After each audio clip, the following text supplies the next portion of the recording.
নেওয়ার পরেও, আমাদেরকে উত্তীর্ণ করার পরেও, আমাদের মেধা তালিকা অন্তর্ভুক্ত করার পরেও তারা আজকে বলছে আমাদের কোনো যোগ্যতা নয়। আরে যোগ্যতা নয়, তারা সার্টিফিকেট কেন দিলেন? সার্টিফিকেট স্পষ্ট লেখা আছে 2020 সালের পরীক্ষা, আপনি রেজাল্ট দিয়েছেন 2023 সালে 28 ডিসেম্বর। আপনি রেজাল্ট দিতেন দেরি করে করতে 4 বছর।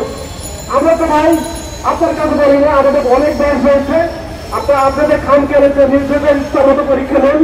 আমাদের বয়সের কোনো সমস্যা নেই, আপনার যখন পরীক্ষা নেবেন আমরা মেনে নিব। আমরা বরং আপনাদেরকে বিভিন্ন ভাবে জানান দেওয়ার চেষ্টা করেছি, বিভিন্ন সারণী দিয়েছি, বিভিন্ন কর্তৃপক্ষ। আজকে আমরা করোনা পরিবর্তনে ভুক্তভোগী, আমাদের বিষয়টা আপনি দেখেন। আপনাদের আরো একটি কথা জানান দিতে চাই, এনটিএসসি কর্তৃপক্ষ আপনারা দায় স্বীকার করে পরিণত হচ্ছে। এখানে সবাই কিন্তু তাদের দিকে নাক ছিটকাচ্ছে। আমরা শুধু বঞ্চিত হয়েছি এমন নয়, পাশাপাশি যার কাছে বলেন না কেন তারাই কিন্তু প্রজ্ঞাপন জারি করা হয়েছিল 2022 সালের সেপ্টেম্বর মাসে। সর্বোচ্চ ব্যাংকের ধরা হয়েছিল 2020 সালের 25 মার্চ থেকে। আমরা আবেদন করি 2020 সালের 23 জানুয়ারি, আর আমাদের সময় ছিল এই যে প্রজ্ঞাপন জারি করা হয়েছে 2020 সালের 25 মার্চ থেকে। তাহলে কেন আমরা এমনিতে নির্বাচনের ব্যাংকের দাবি করা সত্ত্বেও পাবো না? বিগত কর্তৃপক্ষ বিভিন্ন ভাবে ব্যাংকে দিয়ে যাচ্ছে, বিশেষ বিজ্ঞপ্তি, দ্বিতীয় বড় বিজ্ঞপ্তি, তৃতীয় বড় বিজ্ঞপ্তি, চতুর্থ বড় বিজ্ঞপ্তি।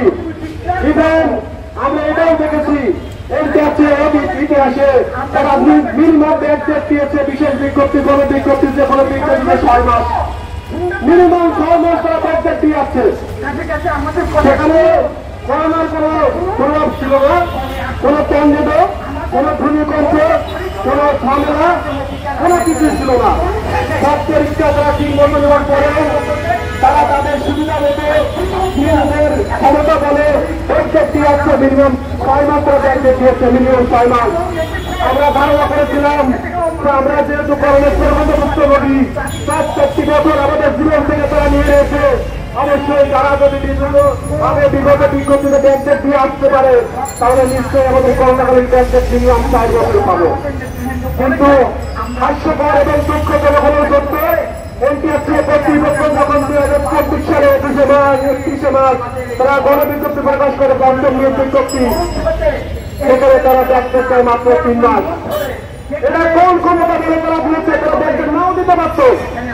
কিছু ব্যক্তি সুবিধা পাবে আর কিছু ব্যক্তি পাবে না, তা হবে না।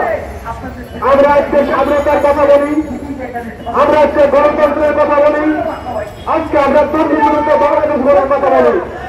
আমি বলতে চাই